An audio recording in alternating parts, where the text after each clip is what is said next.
क्या आपको पता है कि रडार का आविष्कार कौन किए हैं? इसमें से है। तो यह जो भी क्वेश्चन यहाँ पे पूछा गया है रेलवे में एनटीपीसी, एलएपी ग्रुप डी में, बहुत ही महत्वपूर्ण क्वेश्चन है, जो प्रीवियस ईयर क्वेश्चन में पूछे गए हैं और ये यहाँ पर आप इसको अगर पूरा देख लेते हैं, तो आप 1 नंबर ज़रूर क्वेश्चन से मिल जाएगा। तो आप लोगों को वीडियो अच्छा लगेगा तो लाइक और सब्सक्राइब करिएगा, यही सब क्वेश्चन है। देखिए क्वेश्चन है कि हाइड्रोजन बम किस अभिक्रिया पर आधारित दिया है कि हाइड्रोजन बम किस अभिक्रिया पर आधारित है? ऑप्शन है नाभिकीय विखंडन है, नाभिकीय संलयन है, उत्परिवर्तन है, संवेग संरक्षण। तो ये तो दोनों है नहीं, इन्हीं दोनों में से कोई एक होगा। तो देखिए हाइड्रोजन बम और सूर्य जो होता है ना, ये सूर्य, इसको याद रखिएगा, सूर्य और हाइड्रोजन बम होता है, हाइड्रोजन बम, हाइड्रोजन बम, इन दोनों को याद रखिएगा। यह एक ही प्रक्रिया यानी एक ही सिद्धांत के कार्य करते हैं, वह होता है नाभिकीय संलयन। और इसको याद रखिएगा, इसको याद रखने के लिए याद रखिएगा क्या, स में सूर्य है, स, तो सूर्य जो होता है स है, और जो स है ना, इसी से याद रखिएगा संलयन और सूर्य एक साथ में है, तो यानी कि इसका मतलब ये होगा कि हाइड्रोजन बम और सूर्य जो है यह नाभिकीय संलयन से होता है। और विखंडन में एक चीज होता है, बस सिर्फ एक परमाणु बम होता है, बम जो परमाणु बम जो होता है वह नाभिकीय विखंडन के द्वारा। तो विखंडन क्यों? तो इसका कारण है कि देखिए परमाणु जो बम होता है वह एक अणु जो होता है तो वह 3 भाग में टूटता है, ठीक है ना। अब ये एक अणु जो है फिर 3 भाग में टूटता है, तो इसीलिए इसको विखंडन बोलेंगे। तो यह जो है परमाणु बम जो होता है यह विखंडन के द्वारा सिद्धांत पर कार्य करता है, और सूर्य और हाइड्रोजन जो होता है यह संलयन के सिद्धांत पर कार्य करता है। तो यह क्वेश्चन कितना कौन सा हो गया? तो इसका आंसर हो जाएगा बी। आगे देखिए आ गया फिर परमाणु बम के लिए, तो परमाणु बम क्या है? तो नाभिकीय विखंडन हो जाएगा, इसका आंसर बी, डी सही हो जाएगा। इसमें आप लोग अभी पढ़े तो सूर्य और जो सूर्य का जो प्रकाश है, सूर्य का प्रकाश जो है किसके द्वारा फैलता है? तो ये मतलब होता है, तो यह होता है संलयन के द्वारा। और विखंडन जो होता है उसमें एक अणु 3 भाग में टूटता है, तो वह परमाणु बम है, इसका आंसर डी से हो जाएगा। रडार के आविष्कार कौन है? जो रडार के आविष्कार कौन है? तो यह है अल्बर्ट टेलर है, इसका आंसर सी से हो जाएगा। रडार का आविष्कार कौन किए थे? तो यह आविष्कार किए थे अल्बर्ट टेलर ने। न्यूट्रॉनों की खोज किसने की थी? न्यूट्रॉनों की खोज किसने की थी? न्यूट्रिनो की।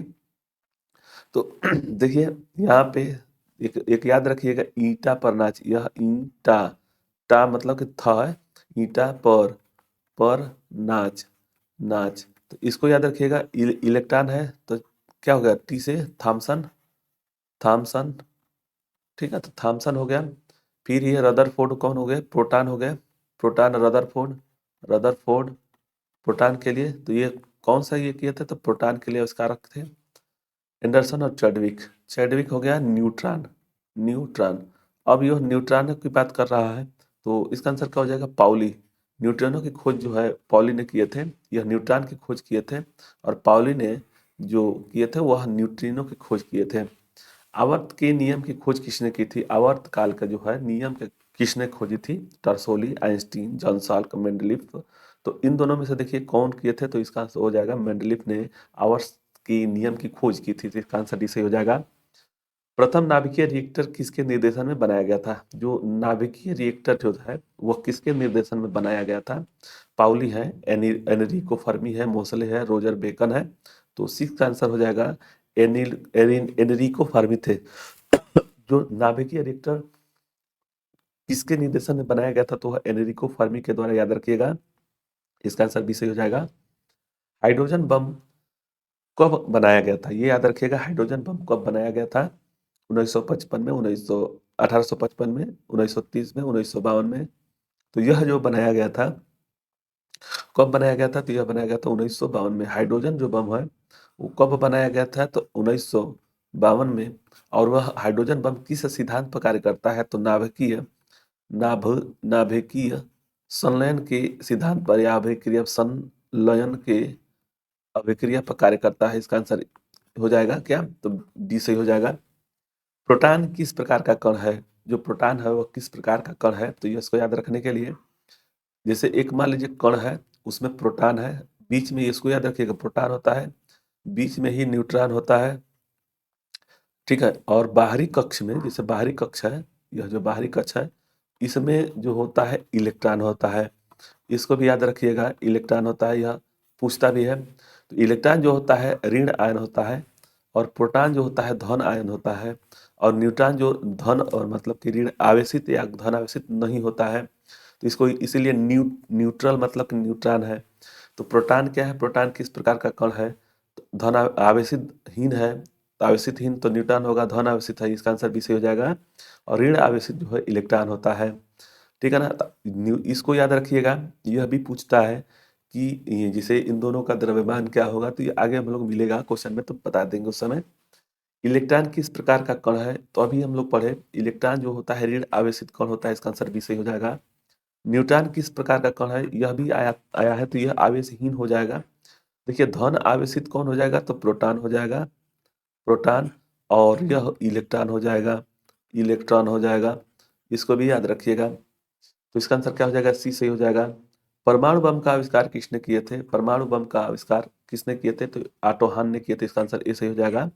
11 का आंसर ए सही हो जाएगा। परमाणु बम का आविष्कार। 12 नंबर क्वेश्चन है, परमाणु बम कब बनाया गया था? 1945 में, 1954 में, 1952 में, 1932 में। तो आप लोग आंसर दीजिएगा इसका। इसका आंसर ए सही हो जाएगा। इसमें और डिटेल से पढ़ते हैं तो देखिए ये कौन बनाए थे? तो अभी हम लोग पढ़े परमाणु बम के आविष्कारक कौन थे। तो आविष्कार कौन किए थे? तो ऑटो हान किए थे, ऑटो हान आविष्कारक थे, ऑटो हान। और 1945 में यह बम बना था। और यह जिसे आप लोग पढ़े होंगे, नागासाकी और कोहिमा में गिराया गया था जापान में अमेरिका के द्वारा 1945 में। तो यह 7 और 9 को गिराया गया था, 7 9 को गिराया गया था। ऑटो हान ने बनाए थे, तो इसका आंसर क्या हो जाएगा? ए सही हो जाएगा। इलेक्ट्रॉन की खोज किसने की थी? अभी हम लोग सबसे पहले वाले क्वेश्चन में पढ़े थे। ई था ईटा पर, यानी ईटा, ईटा टी से ईटा, मतलब टी से थॉमसन हो जाएगा, थॉमसन हो जाएगा। पर मतलब प्रोटॉन हो गया, पर रदरफोर्ड हो गया। और न्यूट्रॉन जो होता है, न्यूट्रॉन, न्यूट्रॉन मतलब कि पर नाच, न्यूट्रॉन च। तो इस पे याद रखिएगा। इसको इलेक्ट्रॉन की खोज किसने की थी? थॉमसन ने। तो जे थॉमसन हो गया सी। रदरफोर्ड कौन से किए थे? तो यह प्रोटॉन किए थे। और चौडिक जो है न्यूट्रॉन का खोज किए थे। यह पूछता भी है, ठीक है ना। तो इसका आंसर क्या हो जाएगा? सी सही हो जाएगा। और इलेक्ट्रॉन जो होता है वह ऋण आयन होता है, प्रोटॉन होता है धन आयन होता है, और न्यूट्रॉन आवेशित हीन होता है। इसका आंसर क्या हो जाएगा? इलेक्ट्रॉन की खोज सी सही हो जाएगा। प्रोटॉन की खोज रदरफोर्ड ने किए थे। और प्रोटॉन कौन सा धन आवेशित होता है? मतलब कि धन आवेशित होता है, इसका आंसर ये भी याद रखिएगा। न्यूट्रॉन की खोज किसने की थी? यह चैडविक ने खोज किए थे। और न्यूट्रॉन जो होता है यह आवेशित हीन होता है। तो इसका आंसर क्या हो जाएगा? न्यूट्रॉन की खोज किसने की थी? तो यह हो जाएगा बी। और इसमें प्रोटॉन की खोज किसने किए थे? तो यह रदरफोर्ड ने किए थे। नेक्स्ट है, पोलियो का टीकाकरण का खोज किसने किया था? यह बहुत ही इंपॉर्टेंट क्वेश्चन, सब जो भी इसमें जो भी पूछा गया क्वेश्चन है तो इसको याद रखिएगा। पोलियो का टीका की खोज किसने किया था? तो जॉन साल्क ने किया था। इसका आंसर बी सही हो जाएगा। 16 का आंसर बी सही हो जाएगा। यहाँ पे जो देखा जेड थॉमसन थे, जॉनसन थे, हैरिस थे, इनको छोड़िए। पोलियो का जो आविष्कार किए थे वो जॉन साल्क थे। डायनामाइट का आविष्कार किसने किए थे? तो डायनामाइट का आविष्कार किसने किया था? तो अल्फ्रेड नोबेल ने किए थे। तो इसका आंसर ए सही हो जाएगा। 17 का 18 नंबर क्वेश्चन है कि पोजिस्ट्रान की खोज किसने की थी? ऑप्शन ए है पाउली, ऑप्शन बी है एंडरसन, ऑप्शन सी है जॉनसन और रोएंटजन। तो इनमें से पोजिस्ट्रान की खोज किसने की थी? तो वह एंडरसन ने की थी। इसका आंसर बी सही हो जाएगा। निम्नलिखित में से किसकी वेदन क्षमता अधिक होती है? याद रखिएगा, वेदन क्षमता की बात हो रही है। तो अल्फा बीटा गामा में सबसे ज्यादा गामा का होता है। इसका आंसर सी सही हो जाएगा। नेक्स्ट है, टेलीफोन का आविष्कार किसने किया था? टेलीफोन की खोज किसने की थी? Thomas Alva Edison, Galileo, Alexander Graham Bell और जी मार्कोनी। टेलीफोन का आविष्कारक अलेक्जेंडर ग्राहम बेल थे। इसका आंसर सी सही हो जाएगा। नेक्स्ट है, सोलर सिस्टम किसने खोजा था? सोलर सिस्टम इस समय बहुत ही चल रहा है। और इसकी खोज किसने की थी? सोलर सिस्टम की खोज किसने की थी? Copernicus, Kepler, Aryabhata, Newton. तो 21 का आंसर हो जाएगा ई, कापरनिकस ने की थी। नाभिकीय विखंडन के ट्रिगर क्या है? जो ट्रिगर जो होता है नाभिकीय विखंडन में वो क्या है?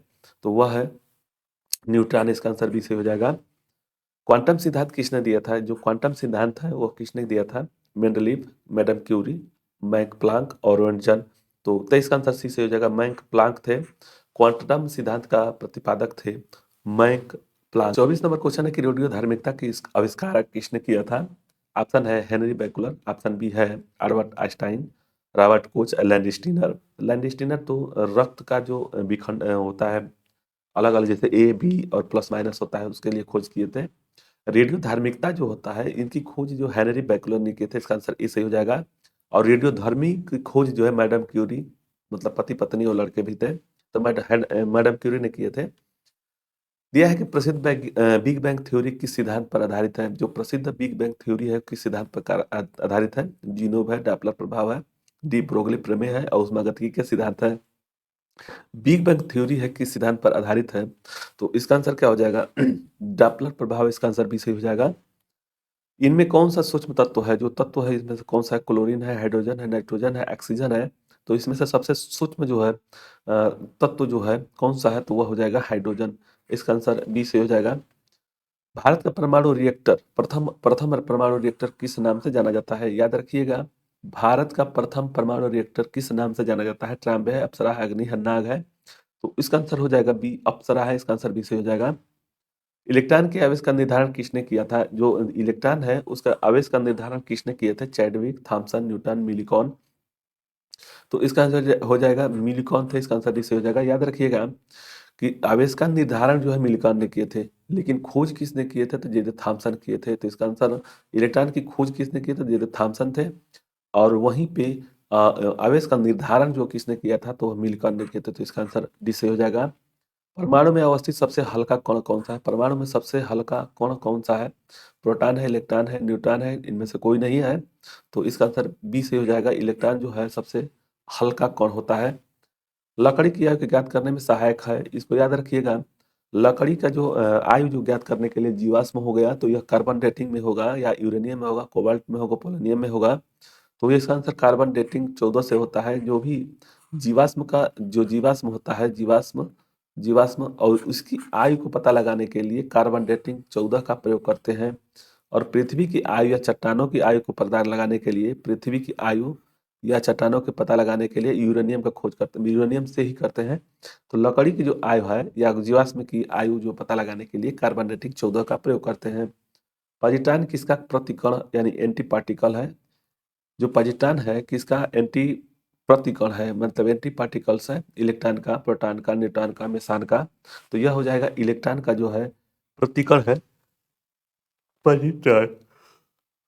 तो इसका आंसर सॉरी इसका आंसर क्या हो जाएगा, पॉजिट्रॉन किसका प्रतिकण है, तो इलेक्ट्रॉन का। इसका आंसर ए से हो जाएगा। पृथ्वी के आयु का आकलन अभी हम लोग पढ़े थे। पृथ्वी की आयु का आकलन किया जाता है यूरेनियम डेटिंग से, कार्बन डेटिंग से, परमाणु घड़ी से, जैविक घड़ी से। तो जो इसका आंसर क्या हो जाएगा, पृथ्वी की जो आयु है वह यूरेनियम डेटिंग से की जाती है, आकलन की जाती है। और जीवाश्म का जो भी याद रखिएगा, जीवाश्म जीवाश्म की आयु जो होती है उसको उसको कार्बन डेटिंग 14 से आकलन करते हैं। तो इसका आंसर क्या हो जाएगा, पृथ्वी की आयु का आकलन जो है यूरेनियम डेटिंग ए से करते हैं, मतलब कि यूरेनियम से करते हैं। इसका आंसर ए सही हो जाएगा। गामा किरण की खोज किसने की थी, यह बहुत ही इंपॉर्टेंट क्वेश्चन होगा। तो रदरफोर्ड है, पाल बिलार्ड है, रोएंटजन है, बेकुलर है। तो दो गामा किलर की खोज किए थे, वह किए थे। 33 नंबर क्वेश्चन का बी हो जाएगा, पाल बिलार्ड थे। तो इसका आंसर गामा किरण की खोज किसने की थी, तो पाल बिलार्ड थे। नेक्स्ट है जीवाश्म की आयु का निर्धारण किसके द्वारा की जाती है, तो जीवाश्म की निर्धारण आयु जो होता है वह carbon dating, radio carbon dating 14 से की जाती है, सी 14 से। तो इसका आंसर क्या हो जाएगा, ए सही हो जाएगा। और यूरेनियम डेटिंग जो होता है पृथ्वी की आयु का पता लगाने के लिए करते हैं। पोलोनियम की खोज किसने की थी, ऑप्शन में दिया हुआ है Robert Rutherford, Henry Becquerel, madam Curie, Roentgen. Polonium की खोज किसने की थी, तो यह मैडम क्यूरी ने की थी। इसका आंसर सी से हो जाएगा। अक्रिय गैस की खोज करने का श्रेय किसको प्राप्त है, जो अक्रिय गैस होता है वह खोज किसको श्रेय दिया जाता है। प्रिस्टले है, जो रोंजो है, सीले है, कैवेंडिस है। तो अक्रिय गैसों की खोज रैंगजो ने किए थे। तो इसका आंसर भी सही हो जाएगा। डायनामाइट बनाने के लिए किस गैस का प्रयोग किया जाता है, जो डायनामाइट बनाने के लिए किस गैस का प्रयोग किया जाता है, तो यह होता है नाइट्रोग्लिसरीन होता है। और डायनामाइट की खोज किसने की थी, तो यह अल्फ्रेड नोबल ने किए थे, नोबेल ने किए थे। तो इसका आंसर क्या हो जाएगा, ये सही हो जाएगा कि जब डायनामाइट बनाने में किस गैस का प्रयोग किया जाता है, तो वह किया जाता है नाइट्रोग्लिसरीन का। इसका आंसर ये सही हो जाएगा। हाइड्रोजन बम किसने विकसित किया था, याद रखिएगा हाइड्रोजन जो बम है वो किसने विकसित किए थे, तो वह विकसित किए थे सैमुअल कोहेन ने, याद रखिएगा, हाइड्रोजन बम का खोज किसने, तो सैमुअल कोहेन ने किए थे, और ऑटो हान जो किए थे परमाणु बम का आविष्कार किए थे। परमाणु बम का विकास किसने किया था, तो अभी हम लोग देखें तो यह कौन सा हो जाएगा, वर्नर हार्बैम, एल्बर्ट टेलर, सैमुअल कोहेन और ओपर हिमर। तो इसका आंसर क्या हो जाएगा, 39 का, 39 का डी से हो जाएगा। आगे देखेंगे, उत्तल दर्पण द्वारा बना प्रतिबिंब होता है, जो उत्तल दर्पण द्वारा बना प्रतिबिंब कैसा होगा, वास्तविक तथा सीधा, वास्तविक तथा उल्टा, काल्पनिक तथा सीधा और काल्पनिक तथा उल्टा होता है। तो इसका आंसर क्या हो जाएगा, 40 का सी से हो जाएगा, काल्पनिक और सीधा बनता है। जो उत्तल दर्पण पर बना प्रतिबिंब काल्पनिक और सीधा बनता है, इसका आंसर सी से हो जाएगा। गोलीय दर्पण की फोकस दूरी, उसकी वक्रता त्रिज्या की कितनी हो जाएगी, गोलीय दर्पण की फोकस दूरी, इसकी वक्रता त्रिज्या की कितनी हो जाएगी, तो यह हो जाएगा आधी होती है, इसका आंसर इससे हो जाएगा। हजामत बनाने के लिए किस दर्पण का व्यवहार में प्रयोग किया जाता है, तो व्यवहार में हम लोग समतल दर्पण का प्रयोग करते हैं, लेकिन इसमें जो हजामत बनाने के लिए अवतल दर्पण का प्रयोग किया जाता है, इसका आंसर बी से हो जाएगा। द्रव की अपेक्षिता घनत्व मापने के लिए किया जाता है, यही इंपॉर्टेंट क्वेश्चन है, यह भी पूछता है। द्रव की अपेक्षित घनत्व मापा जाता है, हाइग्रोमीटर है, हाइड्रोमीटर है, रेन गेज है, हाइड्रोमीटर है। तो ये ओडोमीटर जो होता है जैसे कि आवाज के लिए होता है, रेन गेज जो होता है यह होता है जैसे वर्षा के लिए होता है। अब इन दोनों में से दोनों को याद रखिएगा, जो द्रव की अपेक्षित घनत्व को मापने के लिए हाइड्रोमीटर का प्रयोग करते हैं, इसका आंसर बी सही हो जाएगा, 43 का बी सही हो जाएगा। और जो हाइग्रोमीटर जो होता है, वायु में जो आर्द्रता होती है, वायु की आर्द्रता को मापने के लिए किया जाता है, अपेक्षित आर्द्रता को मापते हैं। तो वायु की अपेक्षित आर्द्रता को मापने के लिए हाइग्रोमीटर का प्रयोग करते हैं। और द्रव, जैसे द्रव को हाइड्रो बोलते हैं, इसको याद रखने के लिए द्रव की अपेक्षित घनत्व को मापने के लिए हाइड्रोमीटर का प्रयोग करते हैं। तो इसका आंसर 43 का बी सही हो जाएगा। शुद्ध दूध की देखिए, दूध की शुद्धता किस यंत्र से मापी जाती है, तो दूध जब भी बात आएगी तो लैक्टोमीटर से होगा। फायदोमीटर जो होता है समुद्र की गहराई के लिए, हाइग्रोमीटर जो होता है वह होता है वायु की आर्द्रता को मापने के लिए होता है। तो इसका आंसर क्या हो जाएगा, दूध की शुद्धता यंत्र मापने के लिए लैक्टोमीटर का प्रयोग करते हैं। मोटर गाड़ी के चालक के सामने वह लगा रहता है, मतलब सामने उत्तल दर्पण है, समतल अवतल दर्पण है, समतल दर्पण एक लेंस है। तो इसका आंसर हो जाएगा ई, उत्तल दर्पण हो जाएगा। फोटोग्राफी कैमरे का अविदेशक होता है, फोटोग्राफी का जो अविदेशक होता है कैमरा, अवतल लेंस का, उत्तल लेंस, उत्तल दर्पण, अवतल लेंस। अवतल लेंस दो बार हो गया है, तो अवतल दर्पण हो जाए मान कर चलिए, ठीक है ना। तो इसका आंसर 46 का क्या हो जाएगा, 46 का उत्तल लेंस हो जाएगा, इसका आंसर बी सही हो जाएगा।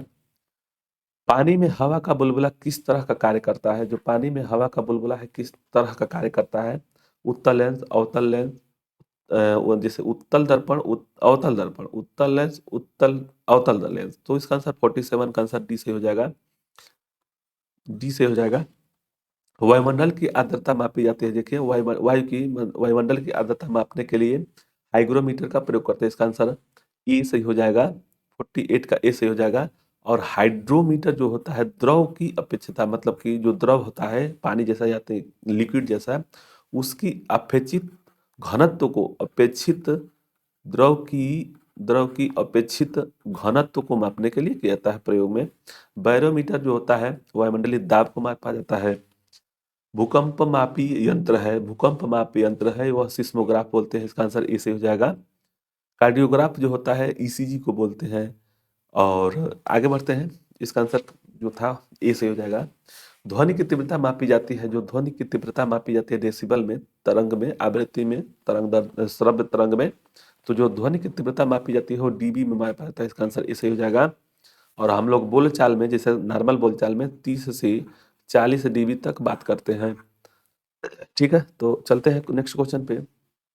मानव की रेटिना पर बना प्रतिबिंब बना होता है, याद रखिएगा मानव के जो रेटिना होता है उस पे प्रतिबिंब उल्टा बनता है, उल्टा बनता है, लेकिन हमारा मस्तिष्क उसको सीधा समझता है, ठीक है ना। तो धीरे धीरे हम लोग का विकसित हो चुका है कि हम लोग सीधा देखते हैं, लेकिन वह जो हमारे रेटिना पे बनता है वह उल्टा बनता है। तो ये तो अब नहीं होगा इन दोनों में से, अब इन दोनों में से वास्तविक बनता है या काल्पनिक बनता है। तो देखिए हम लोग जो भी देखते हैं वो वास्तविक देखते हैं, काल्पनिक नहीं देखते हैं।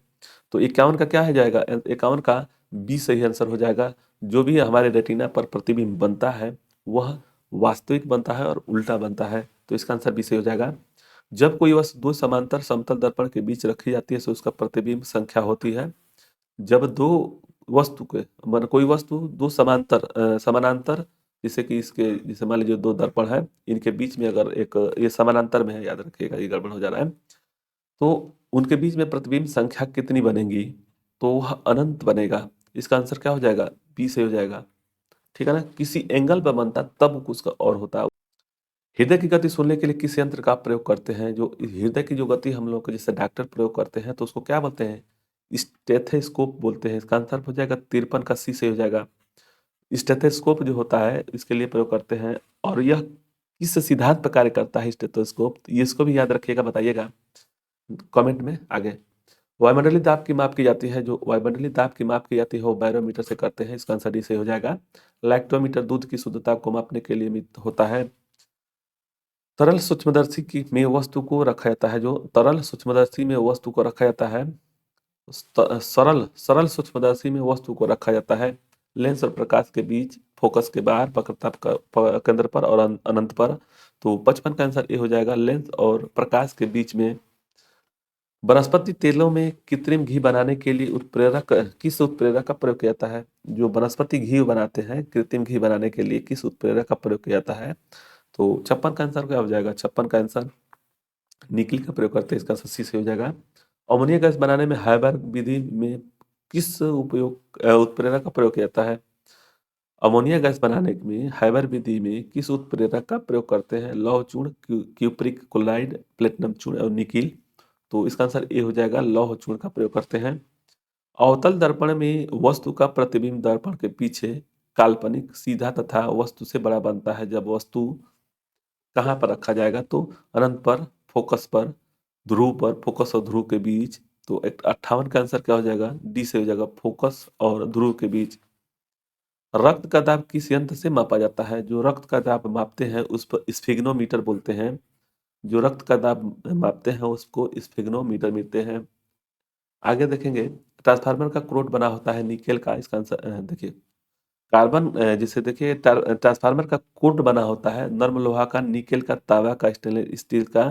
तो यह हो जाएगा नर्म लोहा का। इसका आंसर इसे हो जाएगा। ट्रांसफार्मर किस सिद्धांत पर कार्य करता है, जो ट्रांसफार्मर होता है वो किस सिद्धांत पर कार्य करता है, तो वह विद्युत चुम्बकीय प्रेरण के नियम पर कार्य करता है। इसका आंसर बी से हो जाएगा। ट्रांसफार्मर प्रयुक्त होता है, याद रखिएगा, इसको पूछता भी है। एक होता है रेक्टिफायर भी होता है, उसके बारे में पूछता है। तो जो ट्रांसफार्मर होता है वह एसी से एसी में ही चेंज करता है, इसको याद रखिएगा।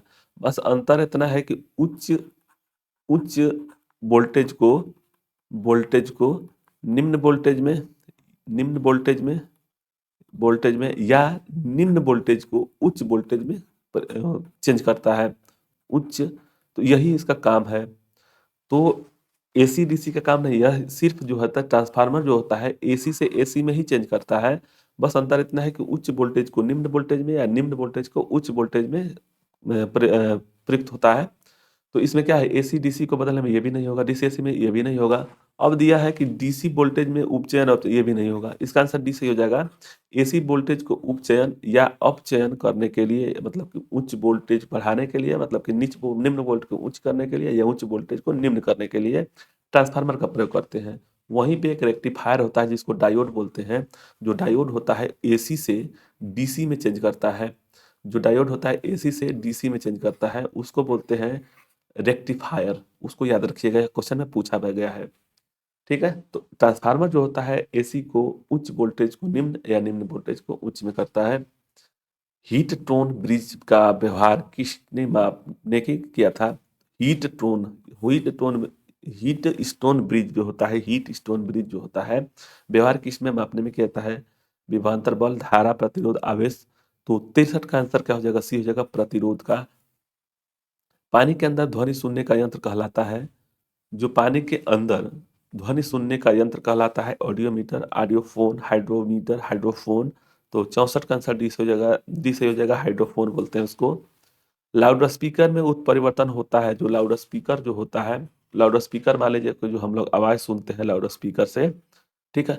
इसमें क्या होता है, इसमें जैसे कि हम लोग आवाज़ सुनते हैं तो यह क्या होता है कि विद्युत ऊर्जा को ध्वनि ऊर्जा में चेंज करता है। क्या है विद्युत यांत्रिक ऊर्जा को, इसमें यांत्रिक ऊर्जा को ध्वनि ऊर्जा में, ध्वनि से यांत्रिक और यांत्रिक से, तो इसका आंसर क्या हो जाएगा? लाउड स्पीकर जो होता है वह होता है विद्युत से, विद्युत यांत्रिक से, यंत्र से ध्वनि ऊर्जा में चेंज करता है। तो जो लाउड स्पीकर होता है विद्युत ऊर्जा को ध्वनि ऊर्जा में चेंज करता है। निम्नलिखित में किस यंत्र में यांत्रिक ऊर्जा वैद्युत ऊर्जा में परिवर्तन होता है? याद रखिएगा, निम्नलिखित में से यांत्रिक ऊर्जा जो है किस यंत्र में, यांत्रिक ऊर्जा वैद्युत ऊर्जा में परिवर्तित करता है। यंत्र है वो, यंत्र का मतलब कि वह डायनेमो हो जाएगा।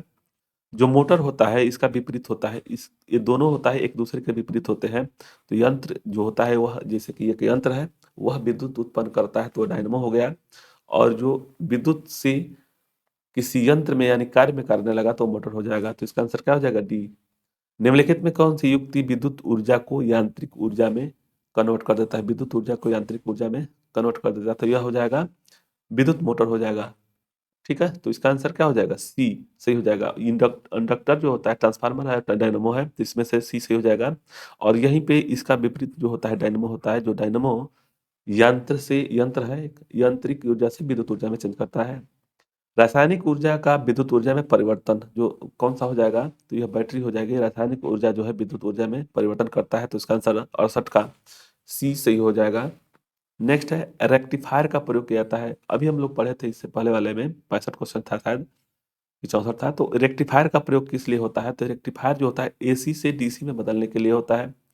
एसी को डीसी में बदलने के लिए, डीसी को एसी में बदलने के लिए होता है। तो 69 का आंसर क्या हो जाएगा? एसी को डीसी में बदलने के लिए किया जाता है। ठीक है, तो इसका आंसर डी से हो जाएगा। ट्रांसफार्मर का प्रयोग किया जाता है, तो ट्रांसफार्मर का केवल एसी में प्रयोग किया जाता है। इसका आंसर 70 का ई सही हो जाएगा, केवल एसी में प्रयोग किए जाते हैं।